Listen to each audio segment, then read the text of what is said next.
नमस्कार, मैं मनीष और आप देख रहे हैं मीडिया दर्शन। दरोगा भर्ती प्रक्रिया का परीक्षा हुआ, पेपर लीक हो गए। इसके बाद तमाम अभ्यर्थी प्रदर्शन कर रहे हैं, यहां तक कि ट्विटर पर ट्रेंड भी कर रहा है कि ये एग्जाम जो है उसको कैंसिल कर दिया जाए। इसके लेकर के जो सीएसबीसी के चेयरमैन है एसके सिंघल, उनको भी पद से हटा दिया गया है और गिरफ्तारी की मांग भी की जा रही है। इसी मुद्दे पर बात करने के लिए हमारे साथ मौजूद है जनता दल यूनाइटेड के प्रवक्ता हिमराज राम जी। हिमराज जी, सीएसबीसी के चेयरमैन एसके सिंघल जी को पद से हटा दिया गया है और गिरफ्तारी की मांग की जा रही। कहा जा रहा है कि पेपर लीक में उनकी संलिप्तता थी, क्या कहेंगे? देखिए, ये सरकारी स्तर पर इस तरह के आदेश जारी किए गए हैं।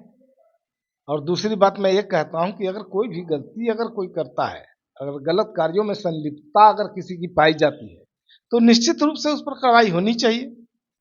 और बिहार की जो सरकार है इस मामले में बहुत तत्पर है और बहुत आगे है त्वरित कार्रवाई के मामलों में। अगर बात की जाए त्वरित कार्रवाई के मामले की बात आप कर रहे हैं, तो अगर बीपीएसएससी की बात की जाए या बीएसएससी की बात की जाए, कोई भी प्रतियोगी परीक्षाएं होती है, पेपर लीक हो जाता है। आखिर क्या कर रही है आयोग और सरकार क्यों नहीं एक्शन ले रही है उसके खिलाफ? देखिए, पूरी तरह से इस पर मुस्तैदी के साथ काम होता है और जहां भी कोई त्रुटि पाई जाती है तुरंत उस त्रुटि के ऊपर विचार किया जाता है।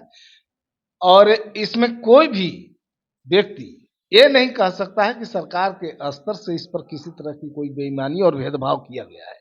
अभी आपने देखा कि दो दो चरणों में शिक्षकों की बहाली को लेकर के मैं आपको बताना चाहता हूं कि कितनी खुशियां हैं लोगों के अंदर। गांव के जो लड़के जो बेरोजगार थे और उनकी बहाली हो गई, कहीं किसी को 5 नया पैसा देना नहीं पड़ा और जल्दीबाजी में किस तरह से उन लोगों की नियुक्तियां हो गई।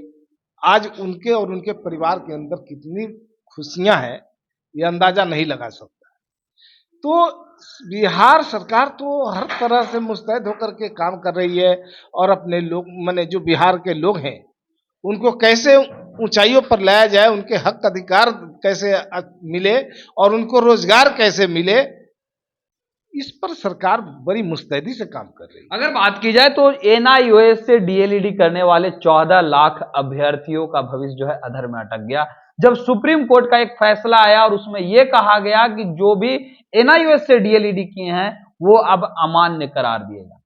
14 लाख अभ्यर्थी लगातार ये मांग कर रहे हैं कि केंद्र सरकार जो है गजट में शामिल कर देगी तो हम किसी भी शिक्षक भर्ती प्रक्रिया में शामिल हो सकेंगे। क्या आप मांग करते हैं, क्या जेडीयू मांग करती है कि गजट में शामिल करे? देखिए, बिहार की सरकार रोजगार के मामलों में पूरे देश में नंबर 1, और यहां तक कि बिहार सरकार ने जो बहालियां की है भिन्न भिन्न पदों पर भिन्न भिन्न विभागों में, पूरे देश को एक आईना दिखा दिया है। आपने देखा कि एक ही झटके में 1,20,000, फिर दूसरे चरण में शिक्षकों की बहाली 1,20,000 पर जो चल रही है, अभी काउंसलिंग शुरू हो गया। तो इतने बड़े पैमाने पर भारत के किसी भी राज्य में बहालियां नहीं हुई। यहां तक केंद्र की सरकार जिन्होंने सत्ता में आने से पूर्व जनता के साथ वादा किया था कि हम हर साल 2 करोड़ लोगों को रोजगार देंगे, नौकरी देंगे, 9.5 साल में कितने लोगों को नौकरियां दी लोगों ने। दरअसल भारतीय जनता पार्टी की जो केंद्र में सरकार है, ये सरकार बहालियों पर एक तरह से अघोषित रोक लगा दी है। दरअसल आपने देखा कि किस तरह से देश के अंदर आपने देखा कि 13 प्रधानमंत्री 67 साल में उनके कार्यकाल में मात्र 55 लाख करोड़ रुपया देश के ऊपर कर्जा था। मोदी जी ने तो 9.5 साल में 205 लाख करोड़ देश के ऊपर कर्जा लाद दिया। और इसको कहां खर्चा किया? अरे देश के गरीबों को तो और गरीब बना दिया और अमीरों से दोस्ती करके अमीरों को और ज्यादा अमीर बनाने का काम किया। देश में तो हाहाकार मचा हुआ है महंगाई के मामले पर। तो क्या ये मांग करते हैं कि एनआईओएस से डीएलईडी को बिल्कुल होना चाहिए। हम तो हमेशा बेरोजगारों के पक्ष में है, उसको कैसे रोजगार मिले उसके पक्ष में खड़ा है। और बिहार सरकार तो लगातार काम कर रही है। अभी तो भिन्न भिन्न विभागों में भी जो रिक्तियां थी उनको मंगाई है और वैकेंसियां भी हुई है और अन्य वैकेंसियां भी होने वाली है।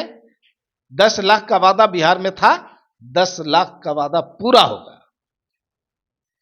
ये थे हमारे साथ जेडीयू के प्रवक्ता हिमराज राम, जिन्होंने सीधे तौर पे कहा कि लगातार बिहार सरकार नौकरियां दे रही है। साथ ही साथ इन्होंने कहा कि जब से केंद्र सरकार में मोदी जी आए हैं, लगातार रोजगार पे या नौकरियों पे रोक लगा दिया गया और बिल्कुल बहाली जो है आ नहीं रही है। इस तरह के तमाम अपडेट के लिए देखते रहे मीडिया दर्शन। धन्यवाद।